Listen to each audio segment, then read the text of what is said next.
สบายดีพ่อแม่พี่น้องเนาะที่ฮักกันจุฝุจุโก้นเนาะเวลานี้เนาะข้าพเจ้าจะเข้ามากล่าวคำพยานเกี่ยวกับชีวิตของข้าพเจ้าที่มีชีวิตดำรงอยู่ณทุกมื้อนี้เนาะจะเล่าเรื่องชีวิตผ่านมาก่อนที่ยังบ่ทันได้ฮู้กับจักพระเจ้าพระเยซูชีวิตของลูแมนหลินล้นซอหาเข้าของเงินทองสิ่งของภายโลกนี้เนาะสู่ซนแม่ยิ่งกลางค่ำกลางคืนก็ซ้อข้าวซ้อน้ำมาขายเนาะก็เฮ็ดให้มีปัญหาหลายสิ่งหลายอย่างแต่ว่าสิ่งที่ตัวเองได้มาหาได้นั่นก็บ่ต่อดาวนึงเนาะก็พาให้มีแต่ความทุกข์บ่มีความสุขเลยที่สิ่งที่ตัวเองหามาได้เนาะก่อนที่จะได้ฮู้จักกับพระเจ้าองค์นี้ก็ในครอบครัวและมีอุบัติเหตุเกิดขึ้นเนาะแล้วก็เฮ็ดให้หมู่เพื่อนเป็นมิตรสหายเดียวกันเป็นเพื่อนฮักกันกินสุขกินดิบนำกันได้ไปเป็นผู้ขับรถแล้วก็เกิดอุบัติเหตุรถคว่ำแล้วก็เฮ็ดให้เลาขาหักแล้วก็ป้ากันไปโรงหมอแต่ว่าณเวลานั้นเงินในครอบครัวก็บ่ค่อยมีขาดเคินแล้วก็ไปโรงหมอไปเข้าโรงหมอก็หมอก็บ่ว่าการรักษาก็พระเจ้าก็ทำการอัศจรรย์หาหลายสิ่งหลายอย่างหมอรักษาให้ก็มีค่ารักษาพยาบาลค่าแพทย์ค่าหมอหั่นก็แม่นหมดอยู่ 48,000 บาทเนาะแต่ณเวลานั้นแม่นเงินมันมีแต่1,000 บาทเนาะก็เลยจ่ายให้โรงหมอไปแล้วหมอก็บอกว่า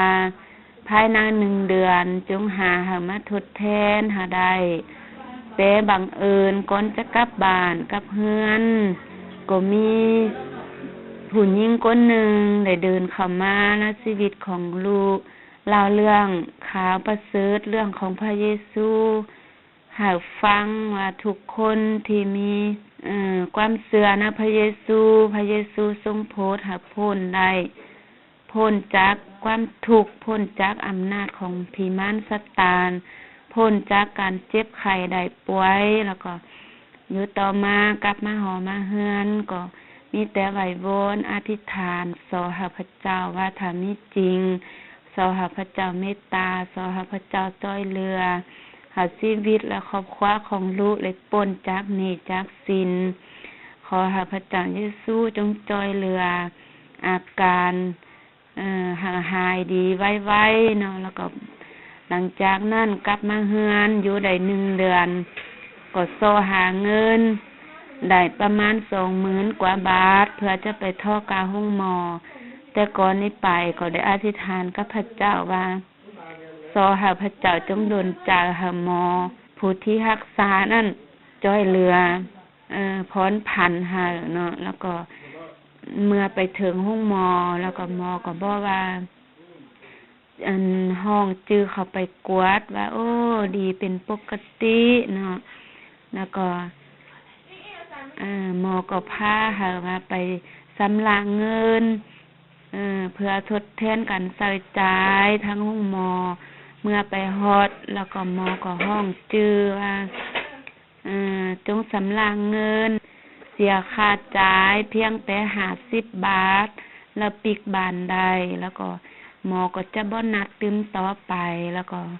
ถือว่าหายดีปกติณเวลานั้นลูกก็ขอขอบคุณพระเจ้าเลยเสียงที่ภาคภูมิใจหลายก็ได้ห้องให้ความดีใจแม่นหาสิ่งใดเปรียบบ่ได้เนาะแล้วก็พอหลังจากกลับบ้านลูกก็ได้กล่าวคำพยานให้แก่ครอบครัวให้แก่ญาติพี่น้องฟังแต่ก็มีหลายคนบ่เชื่อมารู้อันเว้าบ่จริงเนาะแต่ก่อนขอบคุณพระเจ้าที่พระเจ้าได้ทำการอัศจรรย์ในชีวิตของลูกให้ลูกได้เห็นถึงพระสง่าราศีและฤทธิ์เดชของพระเจ้าและความรักของพระเจ้าแล้วก็อยู่ต่อมาหลังจากลูกได้รู้จักกับพระเจ้าเยซูประมาณ5 เดือนเนาะก็มีการผิดของต้องเถียงกันกับญาติพี่น้องบ่เข้าใจพี่น้องกดขี่บ่ให้เข้าบ่ให้เชื่อแต่ในที่สุด จิตใจของลูกเน้นตัดจากพระเจ้าบ่ได้แล้วก็เกิดการอัศจรรย์การกดขี่ข่มเหงจากพี่น้องจากเพื่อนฝูงจากครอบครัวแล้วก็ทื่นไล่ออกจากเฮือนทื่นไล่ออกจากเฮือนทื่นไล่ออกจากบ้านจนถึงเต้ามื้อนี้ก็ได้มาสร้างครอบครัวอยู่ต่างหากเนาะถึงปัจจุบันนี้ข้าพเจ้าก็ยังเชื่อพระเจ้าเยซูอยู่เพราะว่าพระเจ้าเยซูหาความรักหาสันติสุขทุกสิ่งทุกอย่างที่ได้มาที่ได้ฮู้จักกับพระเจ้าเยซูเป็นเพราะความรักของพระเจ้าเป็นเพราะความอันเมตตาของพระเจ้าแล้วพระเจ้าเยซูก็ยังรักษาชีวิตของข้าพเจ้าหายดีจากการที่เป็นอิฐเป็นอ้อนเนาะผ่านมาก่อนบ่ฮู้จักกับพระเจ้าแม่นได้สาเลือดสะน้ำเกลือเนาะซักยาเพราะว่าเป็นโรคโลหิตจางแต่ขอบคุณพระเจ้ามาตอนนี้พระเจ้ารักษาหายดีปกติแล้วก็ยาก็บ่ได้กินยาก็บ่ได้ซักเฮ็ดให้มีกำลังมีเหือมีแรงอยู่เสมอขอบคุณพระเจ้า